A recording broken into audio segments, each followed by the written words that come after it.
सदाशिवसमारम्भां शङ्कराचार्यमध्यमाम् अस्मदाचार्यपर्यन्तां वन्दे गुरुपरम्परां।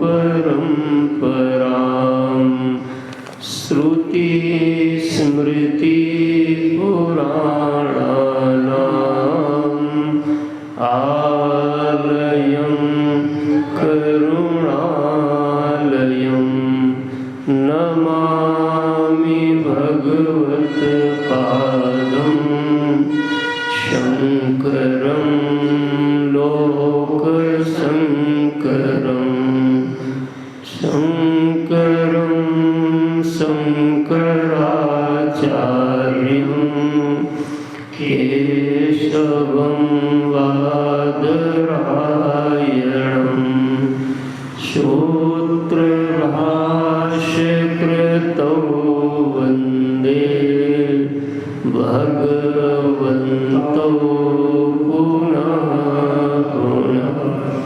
ईश्वरो गुरुरात्मेति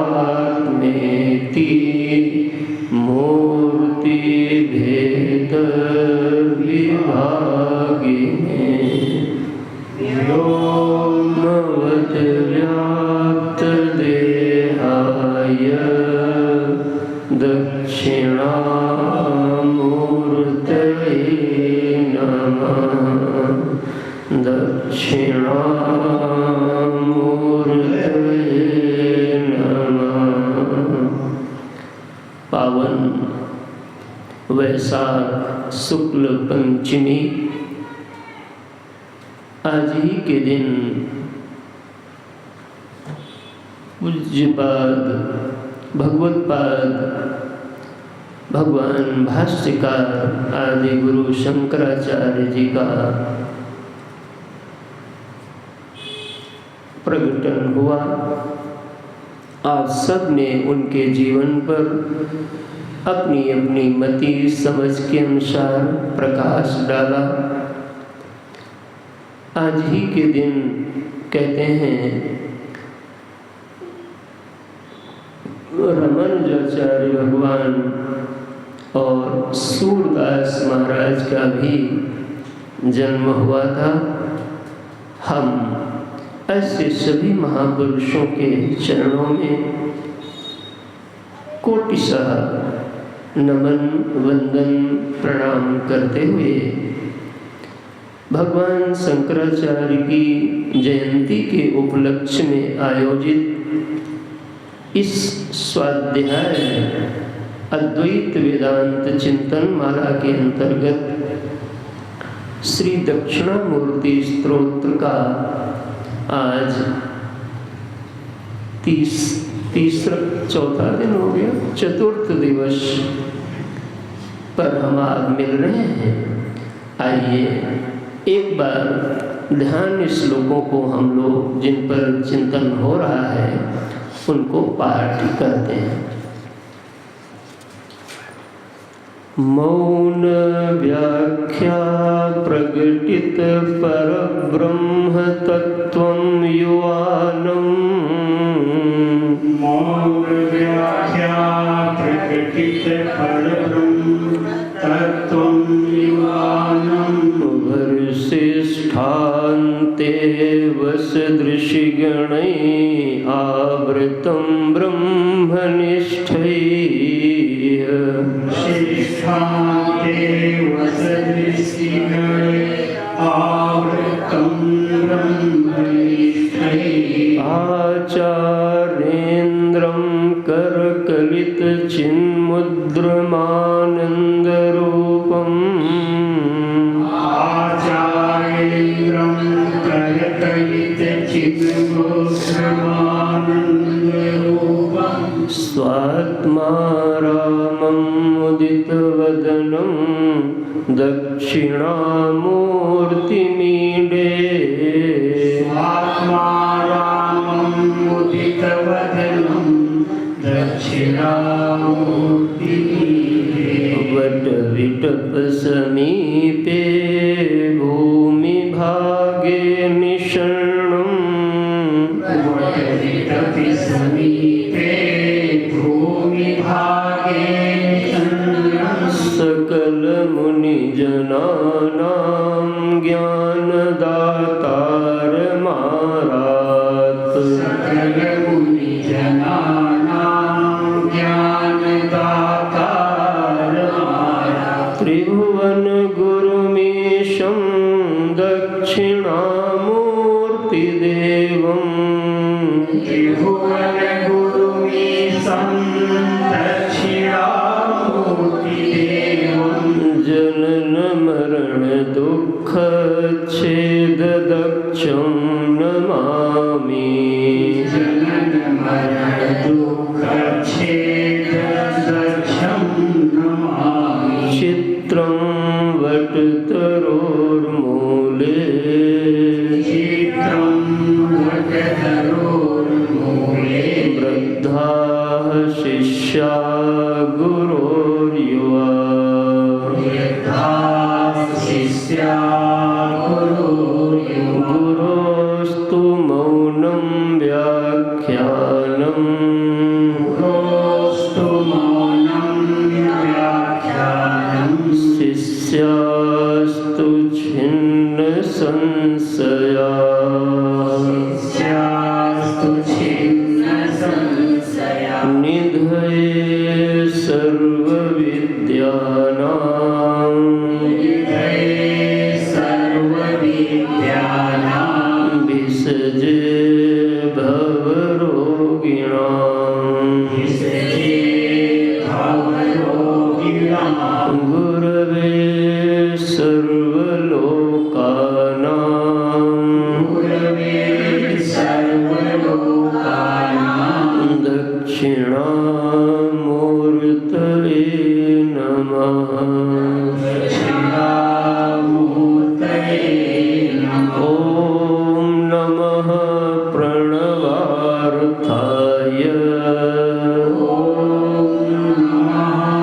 प्रणवार्थाय शुद्ध ज्ञानैकमूर्तये शुद्ध ज्ञानैकमूर्तये निर्मलाय प्रशान्ताय निर्मलाय प्रशान्ताय दक्षिणामूर्तये नमः दक्षिणामूर्तये नमः। इन ध्यान श्लोकों में कल 2 श्लोकों का अर्थ हम लोगों ने देखा। आज तीसरे श्लोक से देखें। चित्रं वटतरोर्मूले वृद्धाः शिष्याः। चित्रम माने ऐसा जो दृश्य दिख रहा है, बड़ा विचित्र चित्र दिख रहा है। कैसा विचित्र चित्र दिख रहा है? तो कहा वट तरोर मूले, उस वट वृक्ष के मूल में यानी नीचे वृद्ध शिष्या, जो शिष्यगण हैं वो वृद्ध हैं, और गुरोर युवा, और जो दक्षिणामूर्ति भगवान गुरुदेव शिव विराजमान हैं वह युवा है। उपदेश कैसा दे रहे हैं, कौन से ग्रंथ पे प्रवचन कर रहे हैं? तो कहा ऊपर के श्लोक में बताया गया था कि करकलित चिन्मुद्रमानंद रूपम, मानो आनंद विग्रह बन करके चिन्ह मुद्रा अर्थात ज्ञान मुद्रा में केवल विराजमान है, बोल नहीं रहे कुछ, मौन व्याख्या।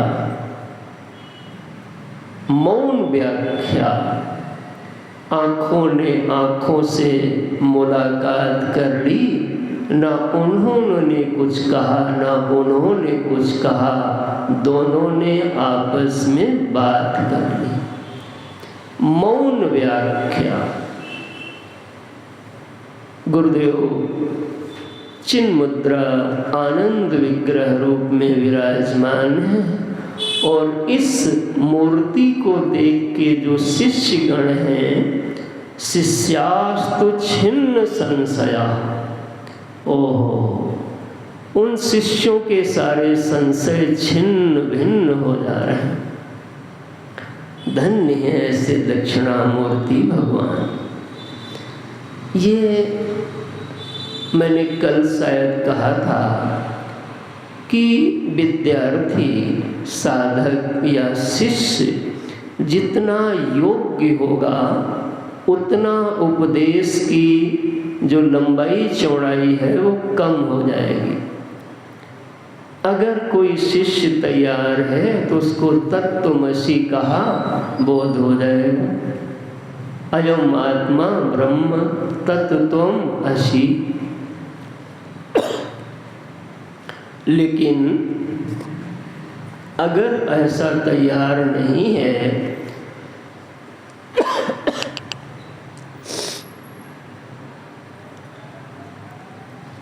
तो उसके लिए फिर प्रकरण ग्रंथों से, परंपरा साधन से चलना होगा।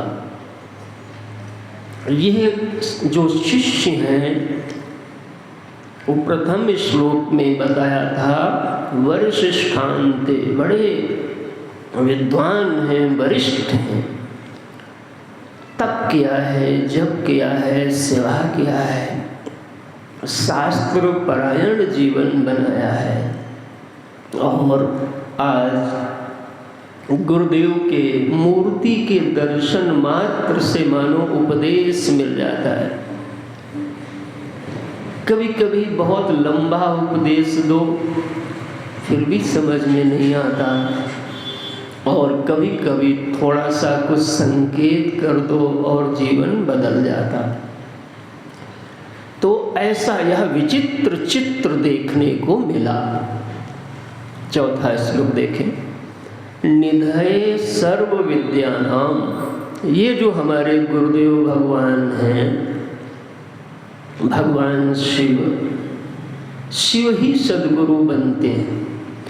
ये जो मारने आरने के लिए आते हैं भगवान, वो डिपार्टमेंट विष्णु जी को शिव जी ने सौंप रखा। कहा भाई तुम देखो ये सब काम करो, और हमें जब जाना हो तो कुछ सुनाने के लिए बताना।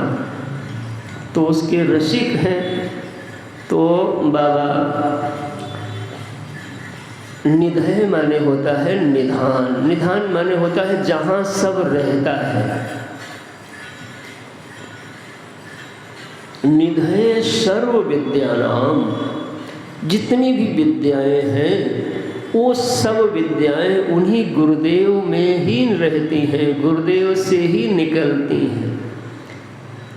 निधये सर्व विद्यानाम। विद्या क्या होता है? विद्या का मुख्य प्रयोजन होता है सा विद्या या विमुक्तये, जिसको पा करके हमारा जीवन बंधनों से, कष्टों से, अर्थात जो हम नहीं चाहते हैं उससे छूट जाए, तीर्ण हो जाए, पार हो जाए, उस ज्ञान का नाम होता है विद्या। इसको और समझना है तो भवरोग की औषधि नाम का ग्रंथ आप उसका अच्छे से स्वाध्याय कर लेना, तो उसमें बहुत विस्तार से वर्णन मिलेगा। विद्या, लौकिक विद्या जिनके पास नहीं होती वो रोटी कपड़ा से बंधे होते हैं, यानी वो उनके लिए समस्या है। और जिसने ठीक से पढ़ाई लिखाई किया उसके लिए उससे मुक्ति का अनुभव होता है। तो निधये सर्व विद्यानाम। अब यहाँ पर जो ये गुरुदेव महाराज हैं, ये हो सकता आपको ABCD ना पढ़ाएं, कौन सी विद्या पढ़ाएंगे? भिषजे भव रोगिणाम। इनकी जो विद्या है वो स्पेशलाइजेशन इनको है किस चीज़ में? भव रोगों को दूर करने ये बड़े दक्ष हैं महाराज। जनन मरण दुखम उच्छेद दक्षम नमामि। ये बड़े मतलब महारथ इनको हासिल है। जन्म और मरण के यानी इसके बीच में जितने भी दुख हैं, खाली जन्म मरण नहीं गिनना, ये किनारा दोनों पकड़ाया। यानी जन्मने से लेके मरने तक जितने दुख आते हैं उनका उच्छेद करने में ये बड़े कुशल हैं महाराज। ऐसे हमारे गुरुदेव हैं। भिषजे भव रोगिणाम, भिषजे माने होता है औषधि। इनकी जो विद्या है वो भव रोग की औषधि है। देखो, अगर रोग नहीं समझ में आएगा तो इलाज ठीक से नहीं हो पाएगा। ये भव रोग क्या होता है? भव माने होता है होना, भव माने होना। जैसे आशीर्वाद देते हैं तो बोलते हैं चिरंजीवी भव, सुखी भव। तो हम जब से बचपन से सब लोग जन्मते हैं तो हमारे जीवन में मानो एक रोग लगा है। ये होंगे, ये होंगे, ये हो जाए, ये हो जाए, लगा है कि नहीं? पहले लगता था हम बड़े हो जाएं, है ना, फिर लगता था पढ़ जाएं, फिर लगता था ब्याह हो जाए, अब लगता है हमारा ब्याह तो हो गया, हमारे बच्चों का किसी तरीके से ब्याह हो जाए। देखो महाराज, बदल गया कि नहीं?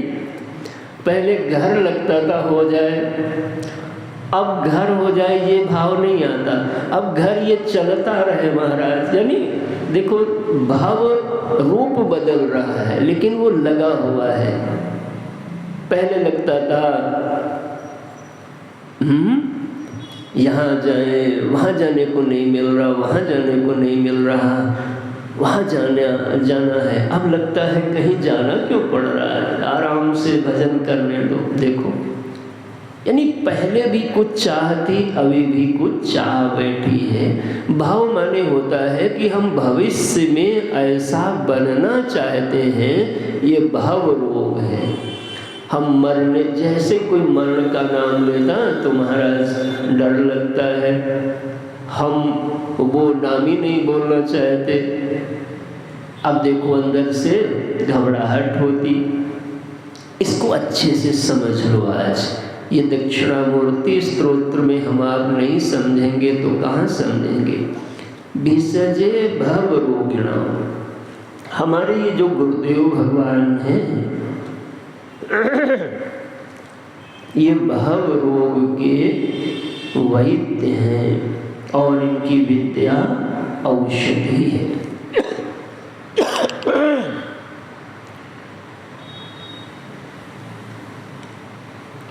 भव रोग का जो मूल है उसको अज्ञान कहते हैं। अज्ञान से ही भव रोग की शुभारंभ होता है और ज्ञान से ही भव रोग समाप्त होता है। ये मैंने आपको उत्तर माला जैसे मूल बात का बताया, लेकिन इससे काम चलता नहीं केवल इस वाक्य को सुन लेने से। इसकी प्रक्रिया क्या है? अभी आपको जब भगवान शंकराचार्य जी की जयंती सब लोग मनाए, कुछ न कुछ बात कहे। उनके जीवन के इस धरा के लिए अनेक एहसान हैं, अनेक उपकार हैं, अगणित उपकार हैं।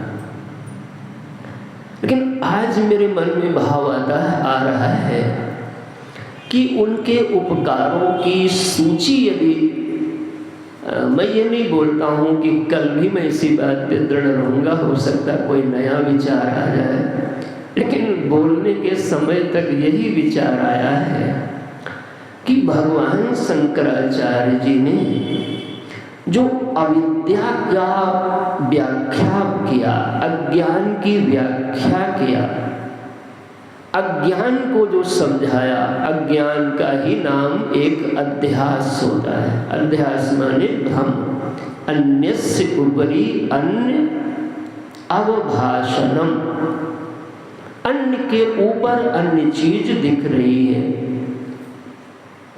तो यह जो उनका एक भाष्य तो इस धरा के लिए, विद्वानों के लिए अद्भुत वरदान है। और उस भाष्य में भी अगर कहा जाए तो अविद्या यानी अज्ञान, भ्रम, इनका जो विश्लेषण करके समझा दिया, जिसको अध्यास भाष्य विद्वान लोग बताते हैं, वह अद्भुत है साहब। बिना उसको समझे अपने अज्ञान के स्वरूप को जीव नहीं पकड़ पाता है। आप एक बात अच्छे से धारण कर लो कि जितना भी तुमको दुख मिल रहा है, वो सारा का सारा दुख तुमको नहीं, यानी किसी भी जीव को, जिसको भी दुख मिल रहा है, वह केवल अविद्या के कारण ही मिल रहा है। ये बात समझनी कठिन है, थोड़ा मानना भी कठिन है। हम कहते हैं पैसे के नाते दुख मिल रहा है, आप मान लोगे, लेकिन चूंकि अविद्या को तुम जानते नहीं, इसलिए मानना भी थोड़ा कठिन है। लेकिन जब भी जीवन में मानोगे, गुरु ज्ञान कराता, ऐसा भी कह सकते हो, लेकिन दरअसल गुरु अज्ञान का बोध कराता है कि अज्ञान का स्वरूप क्या है। यदि तुमको कूड़ा पता चल जाए क्या है, तो सफाई अपने आप हो जाएगी, कूड़ा को फेंक दो, वो साफ हो गया। तो समस्या है अपने जीवन में अविद्या के स्वरूप को समझ के उसका इलाज करना। ये जो दक्षिणामूर्ति भगवान है, भिषजे भव रोगिणाम, ये भव रोग की बड़ी स्पेशल दवा बताते हैं, वो ब्रह्म विद्या से बताते हैं। समय अभी नहीं है, आगे के ग्रंथ में हम अभी जब आएंगे तब उन विषयों पे चर्चा होगी। यहाँ पर इतना समझ लो कि यह जो भवरोग है, उसके मूल में अविद्या है। अविद्या माने होता है अहम न जानामि, मैं नहीं जानता, इस बात का हुई अविद्या कहते हैं। तो किसको नहीं जानते? तो जब हम संसार के किसी चीज को नहीं जानते तो उसमें भेद बोल देंगे, उसको बोल देंगे कि ये अपर अविद्या है। और जब हम स्वरूप को नहीं जानेंगे तो ये पर अविद्या, ऐसे भेद कर देंगे। अब इस भेद में ध्यान दो, विद्या अपर अविद्या दो। पूज्य पाद गोस्वामी जी महाराज बड़ा इसको सरलता से लिखते हैं। और नाराज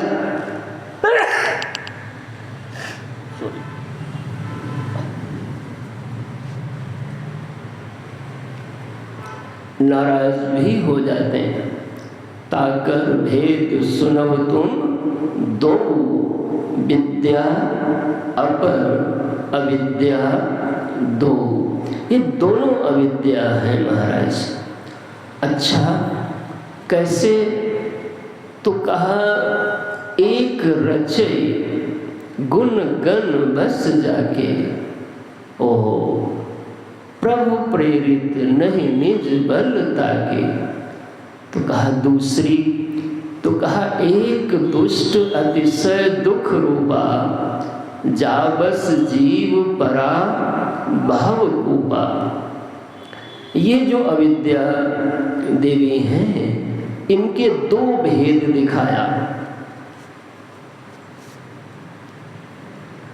उन दो भेदों में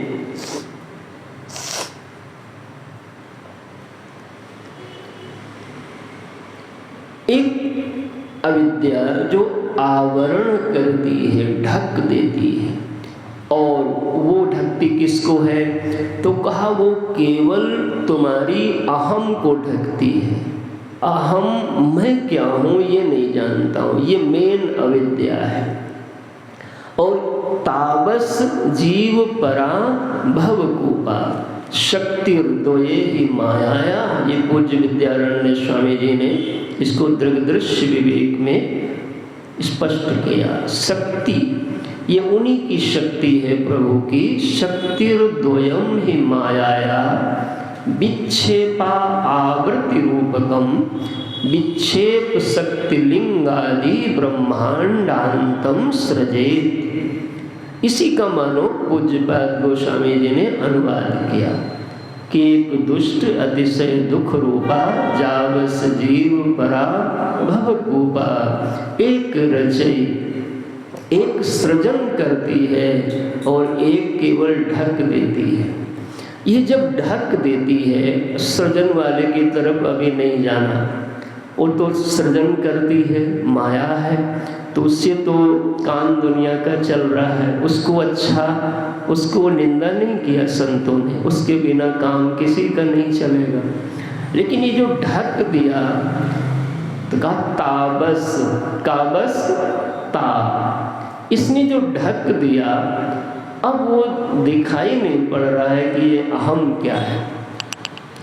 तो जब अहम क्या है ये नहीं जानते हो तो बुद्धि कुछ न कुछ जाने बिना नहीं रहती। तो क्या जान लेते हो? आराम आराम से समझना, बिना दृष्टांत के। यहाँ पर चूंकि अंतरंग जगत का ये विश्लेषण है, तो दृष्टांत पकड़ करके अंतरंग की बात को समझना है।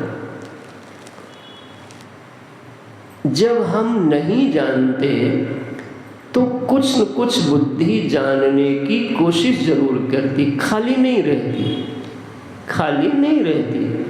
जैसे कोई जगह हो तो वहाँ आप बिल्कुल साफ करके आओ झाड़ू लगा के, तो साफ बना रहेगा, कुछ न कुछ वहाँ आ ही जाएगा। वैसे ये बुद्धि को कहो कुछ ना मानो, ये हो नहीं सकता। बुद्धि का मतलब ही होता है मान्यताओं की एक अनंत, जैसे परत दर परत लगी हो महाराज, उसी का नाम बुद्धि होता है। और क्या? संस्कारों का एक पुंज है। आराम से इसको देखो।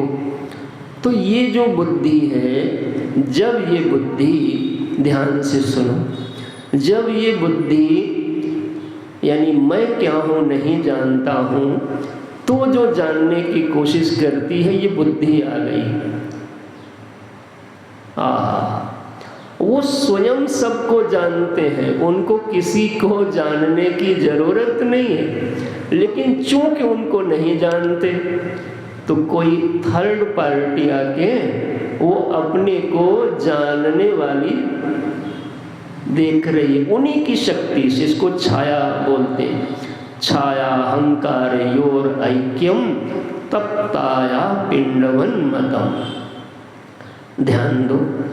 अब जैसे ये जानने की कोशिश करती है, तो सबसे पहले ये जो जानती है, अब देखो चूंकि मूल को जानती नहीं है, तो जो भी जानेगी वो गलत जानेगी। समझ रहे हो? जो भी जानेगी वो गलत जानेगी। गलत ज्ञान का ही नाम भ्रम होता है। समझ में आया? यानी जो भ्रम होता है वो अज्ञान का नाम भ्रम नहीं होता, ज्ञान का ही नाम भ्रम होता है। लेकिन वो दरअसल जो ज्ञान है वो ज्ञान नहीं है, बल्कि ज्ञानाभास है, ज्ञान का भ्रम है। भ्रम उसको कहते हैं, जैसे आपने अभी यहाँ पर तुमने देखा कि कोई वस्तु रखी है, डिब्बा। अभी परसों की बात है, कोई यहाँ पे आया तो डिब्बा रखा, तो हमारे मन में ये देखो, अभी अंदर क्या है हमने तो देखा नहीं था, तो बुद्धि तो शांत होती नहीं। तो उसने ये अनुमान लगाया कि ये डिब्बा तो मिठाई का दिख रहा है, जिसके अंदर मिठाई होगी। ठीक है ना, ये बुद्धि पूर्व संस्कारों पे अनुमान लगा लिया कि इसमें क्या होगी, मिठाई होगी।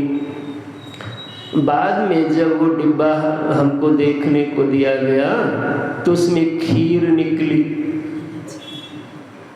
अब देखो महाराज, तो जो पहले वाला ज्ञान था कि इसमें मिठाई है, वो बाधित हो गया कि नहीं? अच्छा, दूसरा फिर क्या अनुभव हुआ? खीर है। अब ये खीर वाला बाधित हो जाएगा? नहीं, क्योंकि ये आपने उसको देख करके अनुभव किया और उसको आपने बिना जाने ही अनुमानतः अनुभव कर लिया था। तो तुमने अपने को जाना नहीं और अनुमान से न जाने क्या क्या जान ले रहे हो। समझ में आया? रस्सी है, तुम बड़े पहलवान हो महाराज, उसमें सांप जान लेते हो, और जान लिए सांप तो फिर तो आप कांपोगे, भागोगे। होता ठूठ है, तुम उसमें भूत जान लेते हो। जानते हो कि नहीं जानते हो? अच्छा, आप ठूठ को ठूठ जानो और फिर भी भयभीत होके दिखाओ, नहीं होगा पक्का। आप रस्सी को रस्सी जानो और सांप के जैसे भयभीत होके दिखाओ, लेकिन आप रस्सी को सांप जानो और सोचो हम रस्सी के निर्भयता को पा जाएं, होगा क्या? इतनी ही बात समझना है प्यारे गुरु के द्वार से, इतनी ही बात समझनी है। समस्त भय की माँ अम्मा अविद्या है, वो भी अम्मा ही है, दुनिया चला रही प्रभु की। देखो आप, मैं बात को, चूंकि मुझे अभी इस पे बात नहीं करनी है, हम तो ध्यान श्लोकों में आपको भवरोग शब्द को दिखा रहे हैं। तो ये जब भ्रम हो गया, यानी भ्रांति हो गई, भ्रांति माने हो गया वह ज्ञान हमने प्राप्त किया जो ज्ञान वास्तव में कभी न कभी टूट जाएगा। ये डिब्बे में मिठाई है, अभी हमने अनुभव किया नहीं था और हमने मान लिया कि डिब्बे में क्या है, मिठाई है। और जब हमने अनुभव किया कालांतर में, तब उसमें क्या निकली? खीर निकली। तो ये मिठाई होगी, ये ज्ञान कहाँ गया? बाधित हो गया।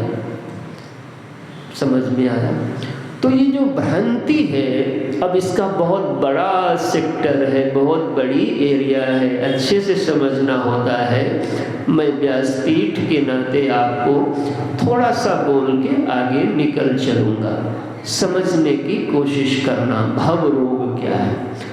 ये जो भ्रांति है, अविद्या को पहले नहीं पकड़ पाओगे, ध्यान रखना, पहले भ्रांति को पकड़ो।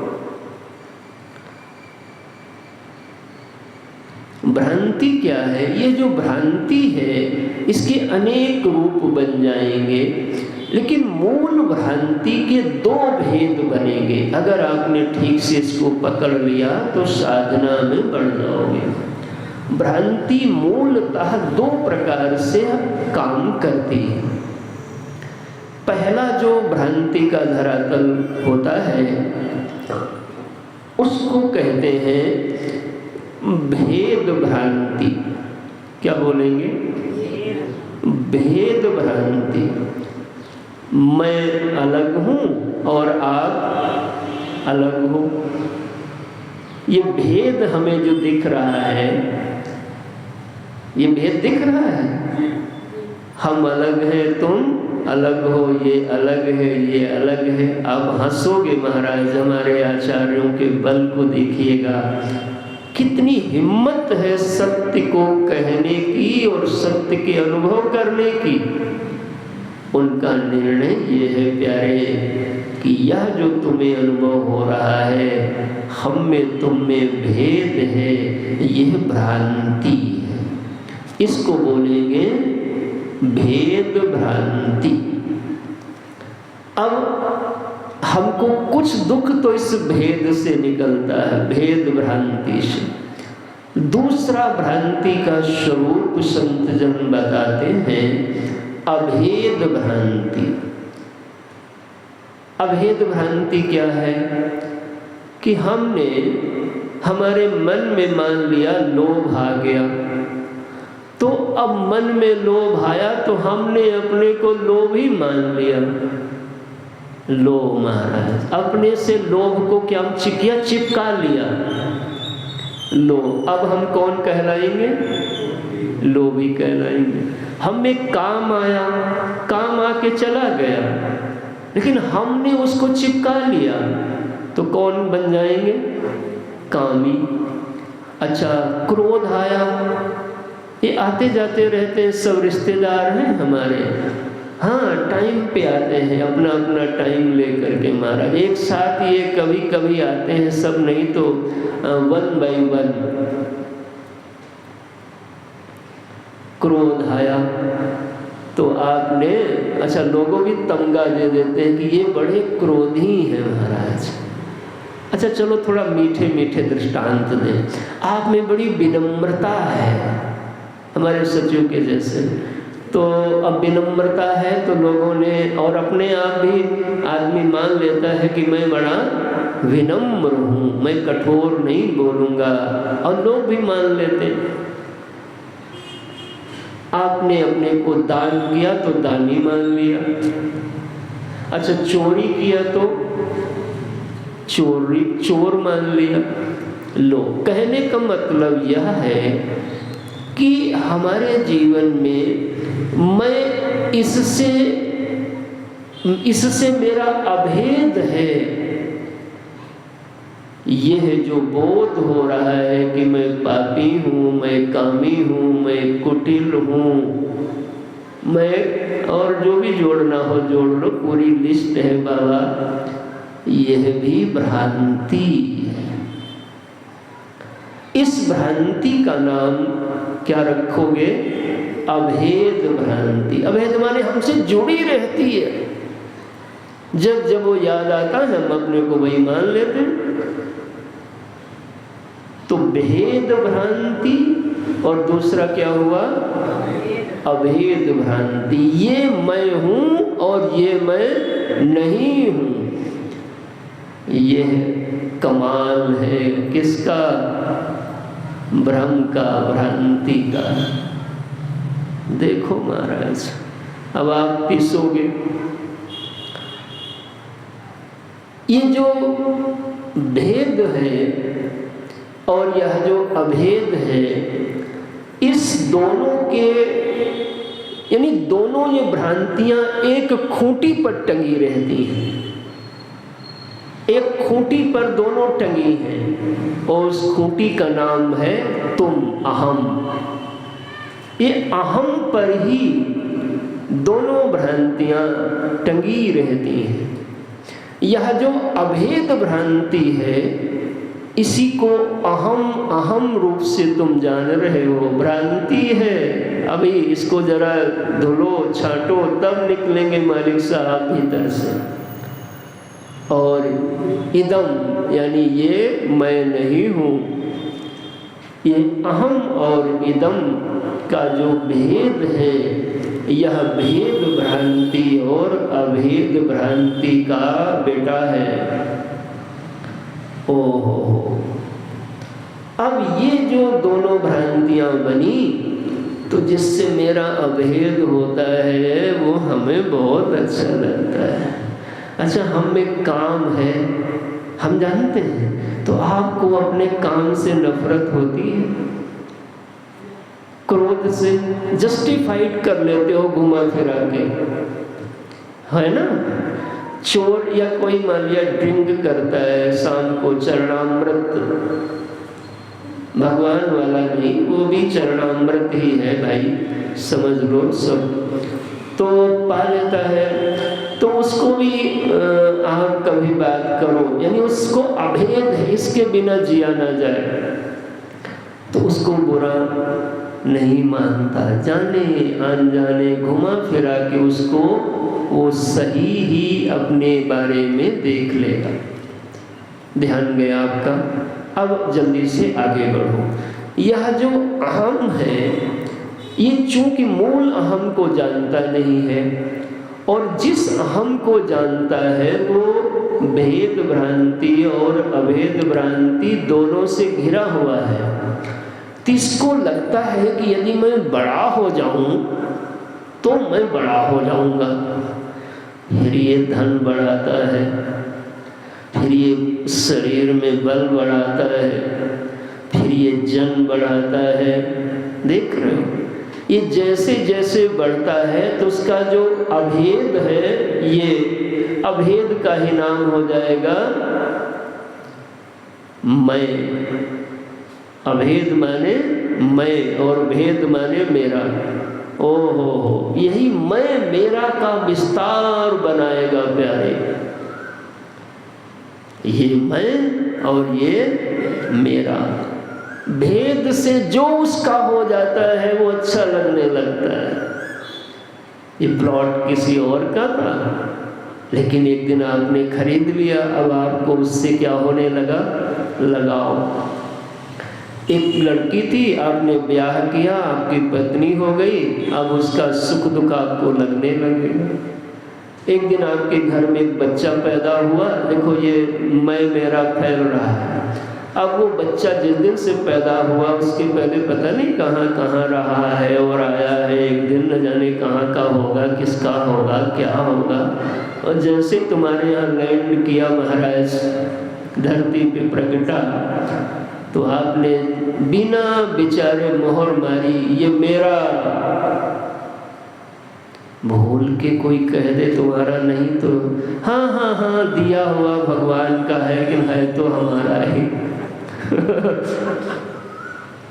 अब उसको थोड़ा बुखार हो जाए, अब आपने अभेद बनाया उससे, तो उसके बुखार का टेम्परेचर आप पे चढ़ेगा।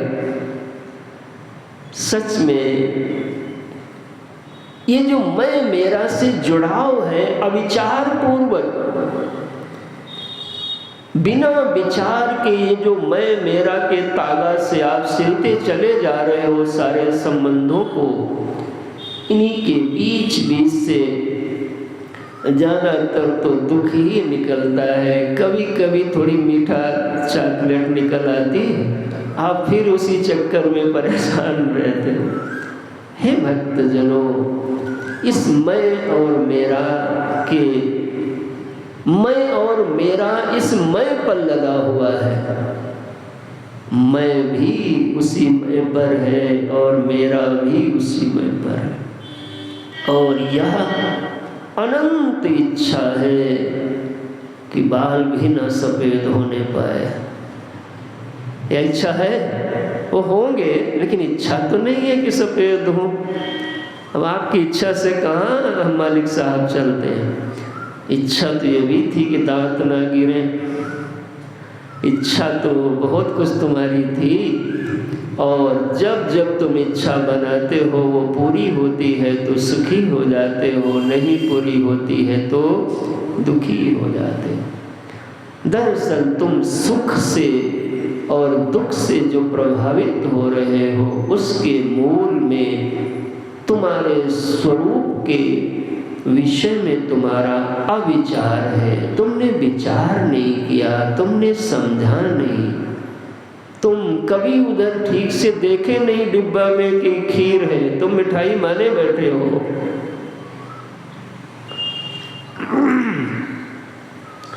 और यह अनंत परंपरा है। ऐसा नहीं कि ये शरीर मर जाएगा तो फिर आप पैदा हो गए तो इस समस्या से बच जाओगे। नो, पुनरपि जननम पुनरपि मरणम। अभी छोटे बच्चे होते तो उनको कोई चिंता न पढ़ने की, न दूल्हा की, न दुल्हन की। अभी वो जहाँ है मस्त है, बस समझो सब पैदा हो रहा है उनके भीतर। जहाँ बड़े हो जाएंगे फिर किसी और को चाहने लगेंगे। आप सोचोगे इनको चाहो, वो कहेंगे हमारा इनके बिना नहीं काम चलेगा। बेटा कहेगा हम ये करेंगे, हम सोचते हैं यही करें। अब आप अपने दुख के बीज को खूब अच्छे से पानी दे रहे हो।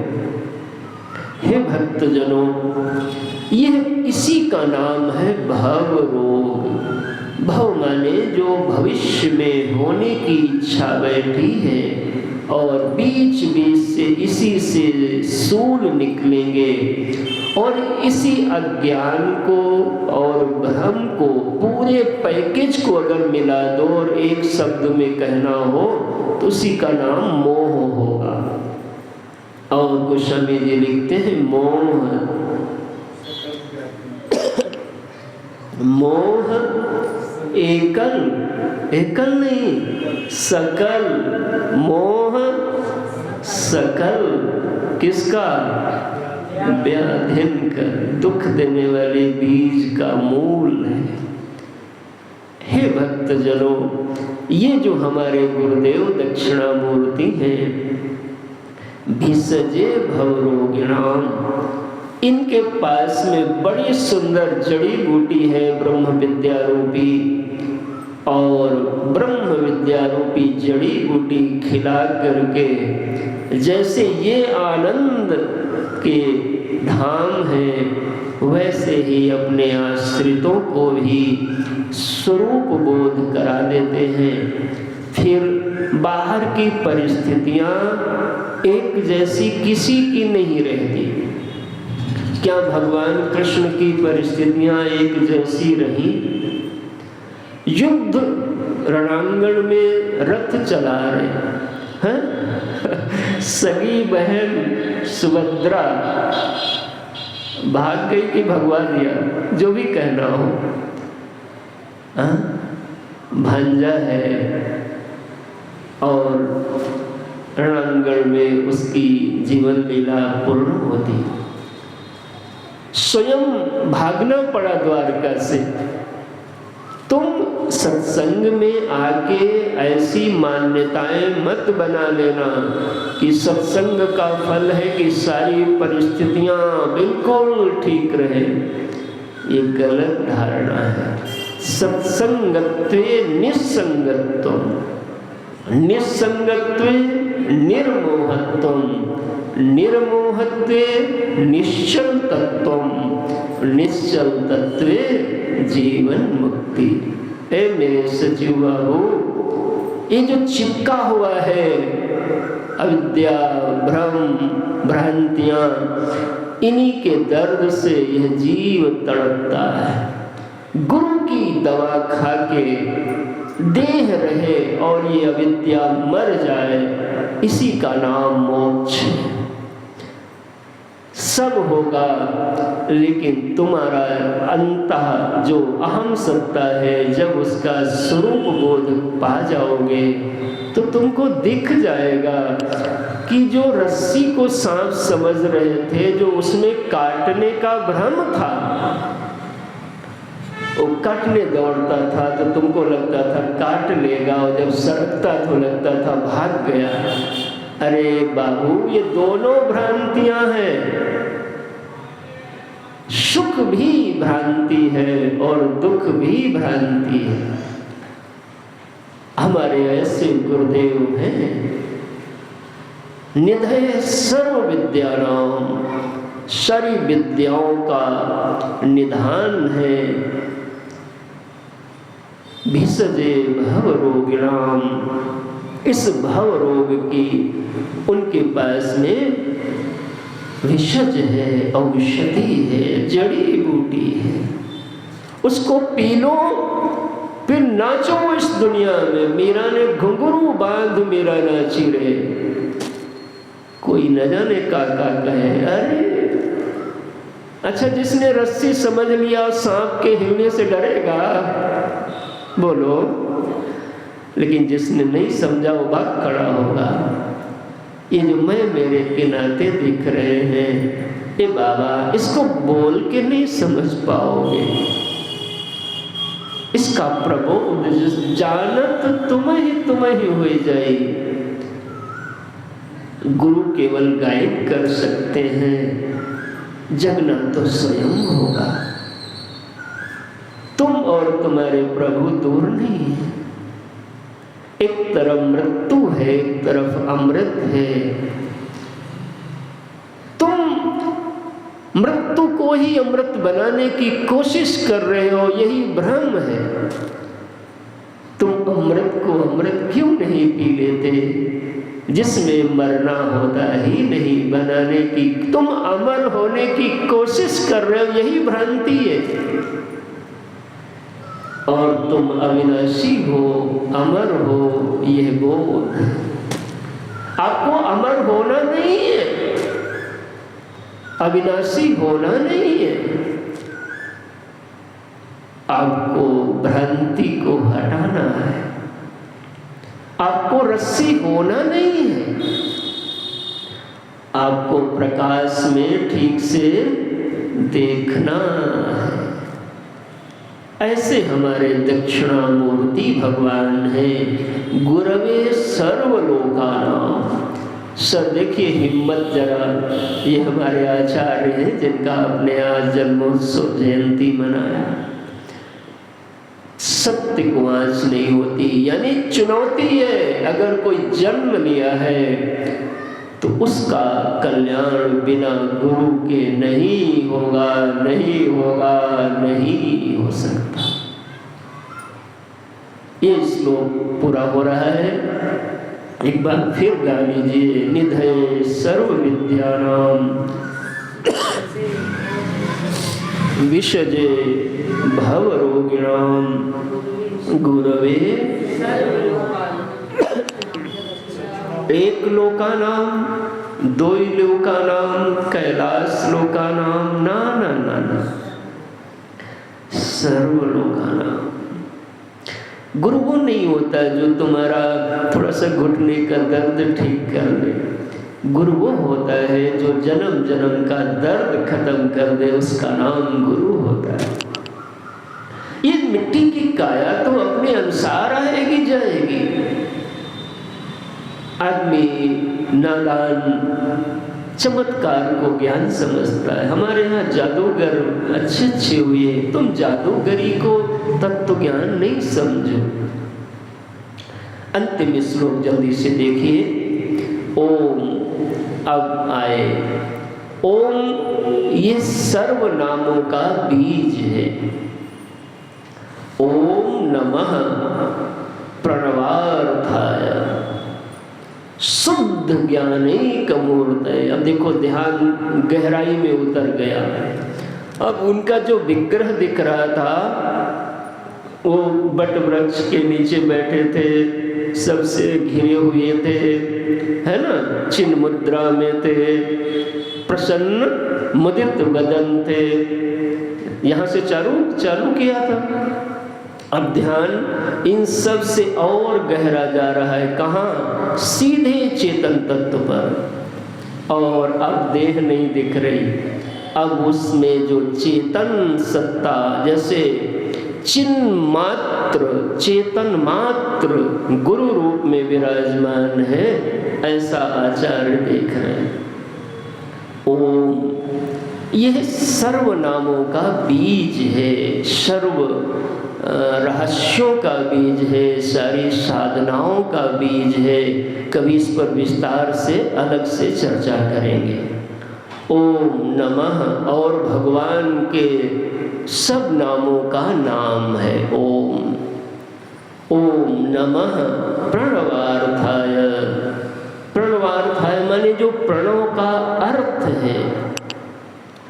प्रणव, प्रणव संत लोग इसके अर्थ ऐसे भी करते। प्र माने प्रपंच, ना माने नहीं, वा माने वहाँ, जहाँ पर कोई प्रपंच नहीं है, यानी केवल चेतन घन, उस विग्रह का नाम ओम है। मैं उसको नमः प्रणाम करता हूँ।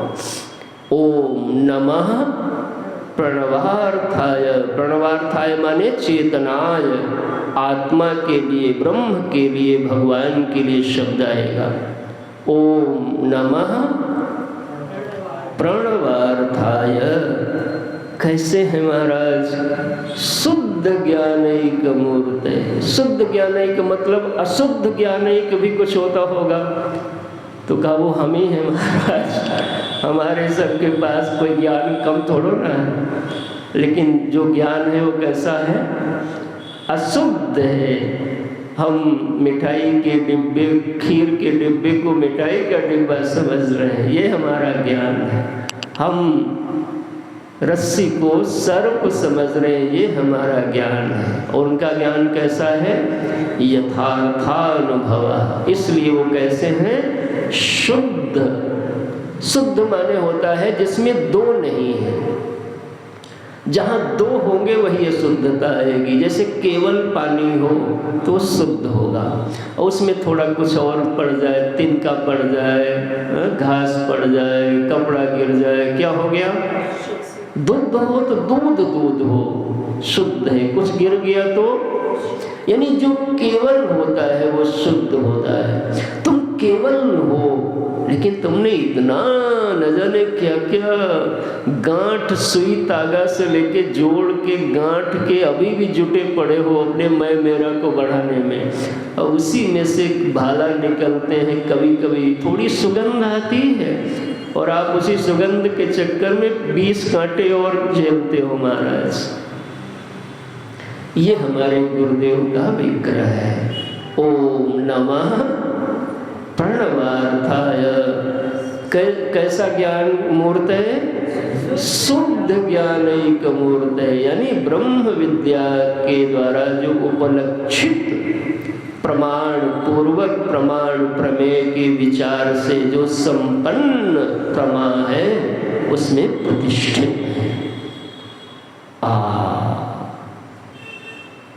खाते हुए भी कुछ नहीं खाते हैं, सब खा रहे महाराज, गटा गट, लेकिन सब खा के भी कुछ नहीं खा रहे। वो खाते भी हैं, नहीं भी खाते, क्योंकि जो खाने वाला देख रहा है उसके लिए खाते, और जो नहीं खाने वाला देख रहा है उसके लिए नहीं खाते। अब बताओ खाते हैं कि नहीं खाते?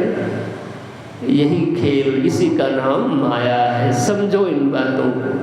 बाबा कबीर ने कहा बरसे कंबल भीगे पानी। देखो महाराज, भगवान कृष्ण ने शायद दुर्वासा जी से कथा में सुनाते संत लोग कहा कि बाबा वो ब्रजांगनाओं ने शायद जब वहाँ भोजन करा के पार होना था तो कहा कैसे जाएंगे कन्हई, हम तो पानी में डूब जाएंगे।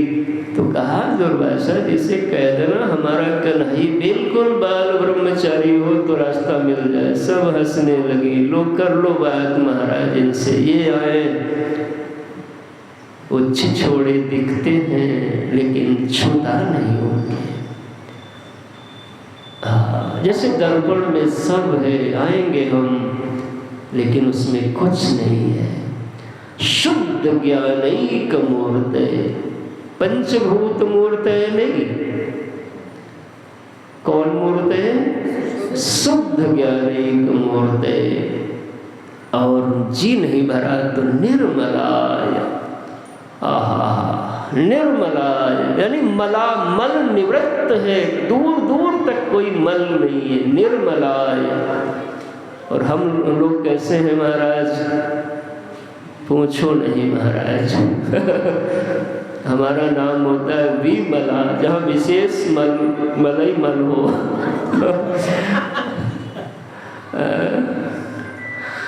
चलो जाने दो, हमने वो अर्थ नहीं किया, निवृत्ति परायण नहीं किया, प्रवृत्ति परायण कर दिया, वो भी अर्थ बन जाएगा। लेकिन चलो विनोद के लिए निर्मलाय तो कैसे होंगे? दुखी होंगे। तो कहा वो अपने को पहचान गए। अब वो रथ चलाते हैं लेकिन रथ चलाने वाला नहीं अपने को जानते। वो भागते हैं लेकिन भागने वाला नहीं जानते। वो आते जाते हैं लेकिन आने जाने वाला नहीं जानते। यही तो कहानी है। निर्मलाय ए प्रशांताय, शांताय नहीं, ठहरे हुए पानी में कंकड़ मार ऐसी गहरी प्रशांति में चित्त जैसे जमा हो, बिल्कुल कोई वृत्ति प्रवाह नहीं। तुम्हारा चित्त तो अभी महाराज हाउक रहा है। ठीक बोला हूँ महाराज? कहते महाराज उन्होंने क्या कह दिया, चित्त हाउक गया।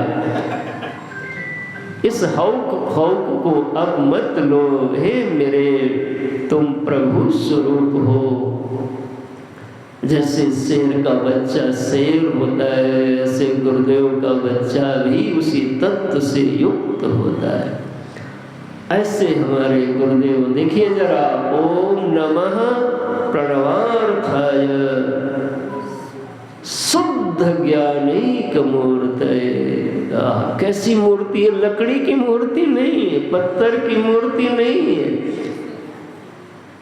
स्फटिक की मूर्ति नहीं है, बर्फ की मूर्ति नहीं है। कौन सी मूर्ति है? ज्ञानीक मूर्ति है। और वो ज्ञान कैसा है? शुद्ध ज्ञानीक मूर्ति है। निर्मलाय, यही वो शयन कर दी, यही कैलाश है। निर्मलाय, शांताय नहीं, शांताय तो जो रहते होंगे उनसे पूछना जाके। हमारे गुरुदेव तो प्रशांताय, गहरी शांति है, लबालब छका हुआ जीवन है।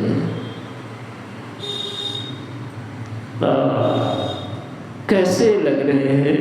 तो कहा मैं कुछ बोल नहीं पाऊंगा, बस इतना ही बोल सकता हूँ, नमः। तो कहा कुछ तो नाम रख दो। तो कहा वही नाम पुनः याद कर लेता हूँ, दक्षिणामूर्तये नमः। ऐसे जो ज्ञान मूर्ति गुरुदेव विराजमान है शिव रूप में, मैं उन्हें नमन करता हूँ। यहाँ पर ध्यान के श्लोक पूर्ण हुए और कल से हम मूल ग्रंथ में प्रवेश करेंगे। आइए आज कक्षा को यहीं पर विश्राम देते हैं। ओम पूर्णमदः पूर्णमिदं पूर्णात् पूर्णमुदच्यते पूर्णस्य पूर्णमादाय पूर्णमेवावशिष्यते। ओम शांति शांति शांति।